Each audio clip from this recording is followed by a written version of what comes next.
તો most viral recipe એકદમ ઓછા ઓઇલમાં આપણે આજે બાળકોનું ખૂબ જ ફેવરિટ એવું હેલ્ધી બર્ગર બનાવીશું. તે પણ વિધાઉટ બન, મેંદાના જે બન આવે છે એના વગર આપણે બનાવીશું. તમે જોઈ શકો છો કેટલું સરસ લાગે છે અને ખાવામાં એટલું જ હેલ્ધી લાગશે અને 15 જ મિનિટમાં આ બર્ગર બનીને રેડી થશે. તો તેના માટે મેં ચોપ આ સબ્જી કરી લીધી છે. કેરેટ છે, ઓનિયન છે, કેપ્સિકમ અને 2 ગ્રીન ચીલી છે. હવે સોજી લેવાની છે, 1 બાઉલ સોજી લેવાની છે. તો 1 બાઉલ મેં પૂરો પણ નથી ભર્યો, તમે જોઈ શકો છો. 1 બાઉલ પાણી લઈ લઈશું. સાથે બટાકા પૌવાના જાડા પૌવા આવે છે એ લેવાના છે. એ અડધી જ વાડકી જેટલા પૌવા લેવાના છે અને પૌવાને 1 થી 2 વાર સરસ રીતે વોશ કરી દઈશું અને પછી પૌવાને પલાળી અને આપણે સાઈડ પર રહેવા દઈશું જેથી પૌવા એકદમ સોફ્ટ થઈ જશે.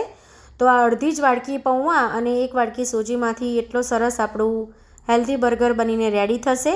એક પેનમાં ઓઇલ, જીરું અને 1 બાઉલ પાણી એડ કરવાનું છે. ઠંડા જ પાણીમાં આપણે 1 બાઉલ જે સોજી છે એ લેવાની છે, જે લીધી એને આપણે આવી રીતે હલાવી દઈશું કન્ટિન્યુ એડ કર્યા પછી, જેથી લમ્સ ગાંઠા ના પડે. સાથે મીઠું એડ કરવાનું. આ ઠંડા પાણીમાં આપણે એટલે સોજી એડ કરવાની કે લમ્સ ના પડે. કન્ટિન્યુ આપણે મિક્સ કરતા રહેવાનું.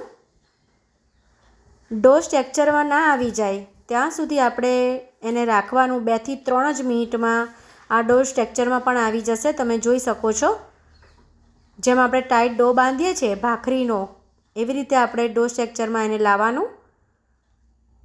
હવે એને ઠંડો થવા દેવાનો. એક થાળીમાં મેં કાઢી લીધું છે અને એને ઠંડો થવા દઈશું. ઢાંકીને એને આપણે રહેવા દઈશું સાઈડ પર. અને મેં 4 બોઇલ પોટેટો લીધા છે, સાથે જે સબ્જી આ ચોપ કરીએ. હવે આપણે ટિક્કીનું માવો આવે છે એ રેડી કરીશું. તેના માટે એક પેન લીધું, એમાં ઓઇલ એડ કર્યું, સાથે જીરું અને રાઈ એડ કરી અને જે સબ્જી ચોપ કરેલી છે એ એડ કરી. તમે વટાણા, બીન્સ, અદરવાઇઝ તમને કોઈ પણ સબ્જી પસંદ હોય બધી સબ્જી તમે અંદર એડ કરી શકો છો.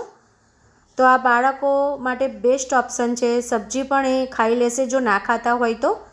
તો આ રીતે હેલ્ધી બર્ગર બનાવીને આપશો ને તો બાળકો ખૂબ જ ખુશ થઈ જશે અને એ લોકોને ખૂબ જ ભાવશે. નાના મોટા સૌને ભાવે એવું આ બર્ગર બનીને રેડી થશે. હવે મીઠું એડ કરીશું ટેસ્ટ પ્રમાણે. હવે એને ઓવરકુક નથી કરવાનું. સાથે રેગ્યુલર જે સ્પાઇસીસ આપણે યુઝ કરીએ છીએ, જે મસાલામાં જે મસાલા હોય, તો હલ્દી પાવડર, ગરમ મસાલો, ધાણા જીરું અને મરચું એડ કરવાનું છે. બધું સરસ મિક્સ કરી દઈશું. સ્પાઇસીસ તમારે સ્પાઇસી ખાવું હોય એ પ્રમાણે તમારે એડ કરવાના.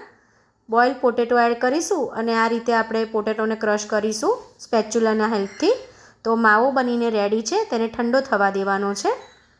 ઠંડો થાય પછી જે પૌવા છે એમાંથી પાણી કાઢી અને આ રીતે એકદમ કોરા પૌવા હોય, એકદમ કોરા પૌવા પડી જાય પછી જ આપણે એને લેવાના છે.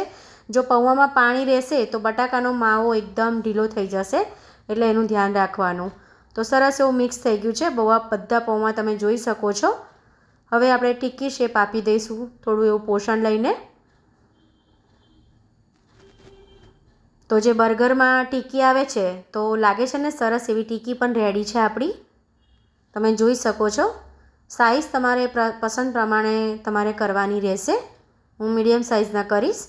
હવે ડો પણ આપણો ઠંડો થઈ ગયો છે સરસ એવો સોજીનો. હાથમાં લઈ લઈશું આ રીતે. બિલકુલ ચોંટતું નથી, તમે જોઈ શકો છો. અને લમ્સ પણ એકે સરસ નથી. બધા એવો સરસ આપણો ડો રેડી થયો છે લમ્સ ફ્રી. હવે આ રીતે હાથેથી યાડની પર થોડું પ્રેસ કરી અને વેલણથી વણી લેવાનું, આ રીતે જેમ ભાખરી રોટલી વણીએ છીએ એ રીતે. તો જાડું નથી રાખવાનું, એ વાતનું ખાસ ધ્યાન રાખવાનું છે. આપણે પાતળું જ વણવાનું છે. જો જાડું વણશો તો જાડું જે બર્ગરનું ઉપરનું બન હોય, જે પૂરી આપણી રેડી થશે, બિલકુલ ખાવામાં સારી નહીં લાગે. એટલે આપણે પાતળું જ વણવાનું છે. તમે જોઈ શકો છો હાડની પર બિલકુલ ચોંટ્યું નથી. આપણે ઓઇલ કશું જ લગાવ્યું નથી તો પણ. તો બન આપણું રેડી છે હેલ્ધી, તમે જોઈ શકો છો. આ રીતે તમે કટ કરશો ને ગ્લાસથી તો બિલકુલ વાર નહીં લાગે. 15 જ મિનિટમાં આ હેલ્ધી બર્ગર બનીને રેડી થઈ જાય છે. તમે એક એક પૂરી પણ વણી શકો છો, પણ એ બહુ વાર લાગે છે. રીતે આપણે આ રીતે જ બન તૈયાર કરીશું બધા.